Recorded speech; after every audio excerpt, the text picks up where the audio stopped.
My name is Dr. Daniel Cook. I'm the anesthesiologist that designed, developed, and manufactured the AirCube airway devices.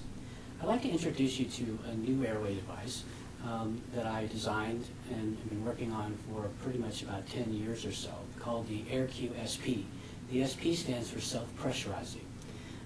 From the very beginning of the development of AirCube, I wanted to try to develop an airway device that was simpler and more effective.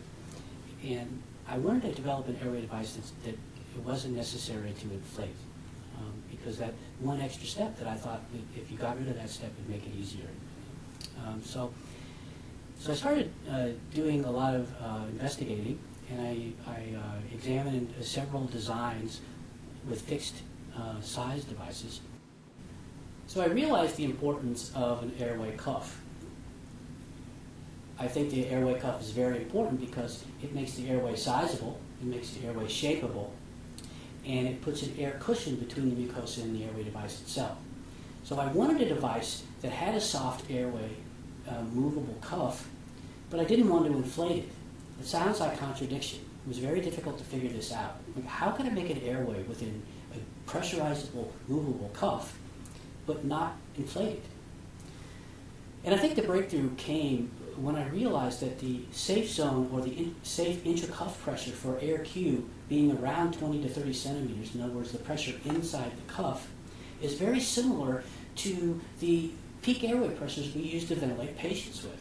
And when I made that breakthrough, I think that was the big thing. So what I realized then is that if I put a large communication between the lumen of the breathing airway tube and the cuff, I could use the pressure of the ventilatory device to pressurize the cuff at the same time. So if you put a communication between the two, you could use the pressure of the airway device to draw air or pressure into the cuff of the airway device instantaneously and pressurize the airway. And I think that was the big thing. Now you wonder, why would you want to do that? Well, it's been my goal to make the airway simpler, more effective, and much easier to use. And I think that has been accomplished with the AirCube SP. And let me show you why I think that's the case. So let me explain and show you how the SP AirCube works. I think if you look at the AirCube, it's very similar to the normal AirCube. So it has all the same sizes and shapes for the mask and the airway tube. You're able to do everything with the SP that you can with a normal AirCube. You can use it as a normal airway, and you can use it as a conduit for intubation. I think that the difference is that there's obviously something missing. And what's missing is the inflatable apparatus. So it's all closed off here. And if you look very carefully underneath the heel of the balloon, there's a large hole between the inner lumen of the airway device and the cuff of the airway. And what that does is it allows me to, when I put a breathing apparatus on the device, the pressure when I squeeze the bag instantaneously pressurizes the cuff of the device. And the faster I squeeze the bag, the faster it pressurizes the airway. So it gives you just what you need, just the seal pressure you need at the moment you squeeze the bag. And so if you need more pressure because you're squeezing the bag harder, it'll pressurize the cuff more and seal your airway up better.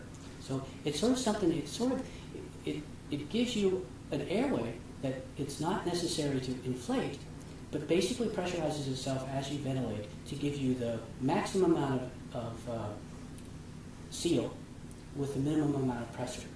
Now, it gets better than this.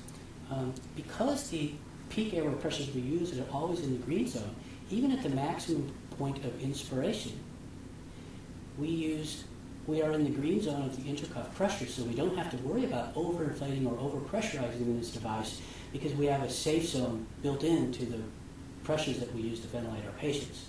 Now, so what happens when you use this device, and why do I think this is better? Well, first of all, I think it's easier. It's much less complicated. There's one less step. But I believe it's going to be a lot safer, and this is why. If you think about the IE ratios of our breathing cycle, and you realize how long, even during inspiration, we're at peak airway pressures, you'll realize that most of the time we're at very low pressure states. And we only increase the pressure during the maximum inspiratory phase of our inspiration. So if you think about that, what that means is that the AirCube intracuff pressure is going to be at a minimal safe value most of the time, probably at the level of the PEEP inside the airway device itself. Most of us don't use atmospheric pressure, but we have a little PEEP. So the airway is going to be pressurized to the level of your PEEP. For me, it's 4 to 5 centimeters. But then it'll pick up the pressure as we necessary during the peak inspiratory pressure. Now, it only goes up to that peak airway pressure in a very short period of time, and it only goes up to the peak airway pressure, which is going to be in the green zone, the safe zone of intercom pressure when we use the device. Now, what that means is that instead of having a high constant pressure that you have with normal inflatable devices, and depending on how much air, those pressures can be really quite large, what we have is an intermittent pulsatory pressure. So the airway AirQ SP, when it's in the patient, pulses as you breathe. So you only get the intermediate pulsatile pressure instead of the high constant pressure that you get with a standard inflatable device. One way to think about this is the airway actually breathes with your patient. There's no change of flow, but there's a change in pressure. So as the patient breathes, or as you breathe through your patient, the airway will bring up its pressure and breathe along with you. So you have an airway that sits in the airway and pulses or breathes with the patient, giving you an intermittent pulsatory pressure against the mucosa. Now, we all know that intermittent pulsatory pressures are much safer than high constant pressures.